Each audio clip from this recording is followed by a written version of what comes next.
Unsa di ay makapakonsumisyon sa imuha? Kanang laki nga labad. Agoy, bakit?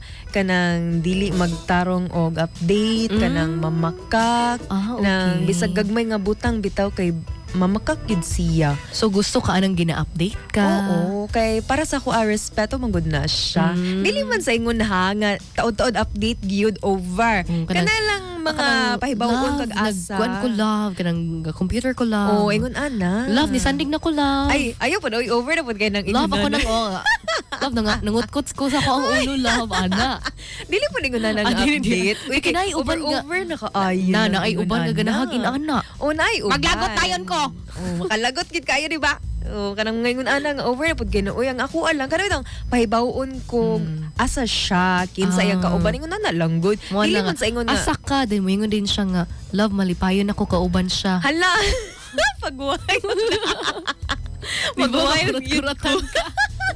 Makuratan ko gingon na ana oy kanang ino na lang kaguwanding nga nalipay na day siya sa lain kalain pud sa pamati ingon ana uy bati man kay nang i-update na lang tanga na siya lain murag lain no at least nag-update kanay uban nga nang ghosting. Ay, no, tingala na lang tanga na nagid siya lain wala man lang tagi pa hibalo wala lang man nagpahibalo ninatinga na lang dayon ka one day nga nakita nimo nga hala murag dili na lagi ko maka-view sa iyang Facebook.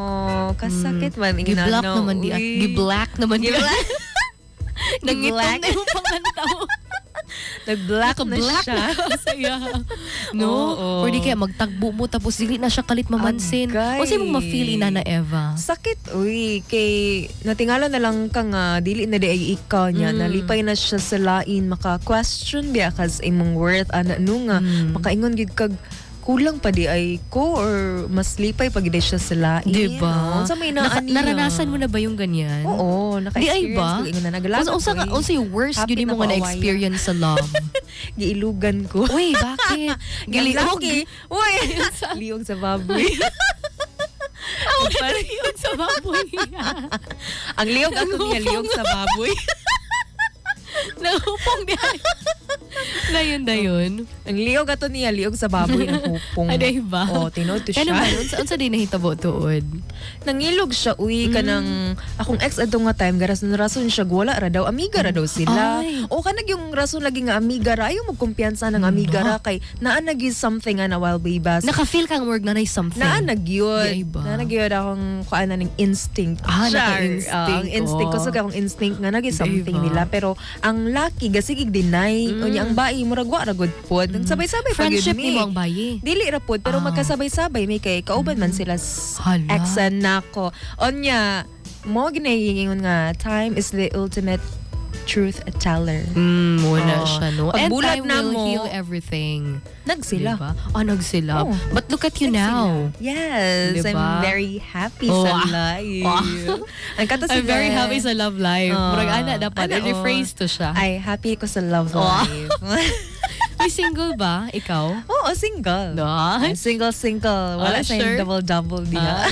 Dili in a relationship? No. Dili sa. Dili pa. Puhon na. Aya na kanang maka-provide na sa akong lechon nga whole. Aya na ko sugton. Pero before, gina-provide na kag whole nga lechon. Oo, dapat manggod spoiled pud sa pagkaon. Oh, wow. Oo, dili lang sa love and effort and pag-atiman, pati pud sa pagkaon. Dapat is spoil gina ang pares nimo. Oo. Dapat nagid pud kay kapares nga mukaon. Or balag single ka pwede ra gihapon. Okay na, mag-stress eating ka diha. Oo, kay murag lain man pud nga kanang mangita gag pares para lang makakaon kag lechon. Dili man na siya by pair. Oo, tinuo. Dili man kailangan balag ikaw ra usa didto magkaon kag crispy tapos lami pagid kay nga lechon. Gub-gub kaayo. Unsa? Kagub-gub. Kagub-gub-gub-gub. Lechon.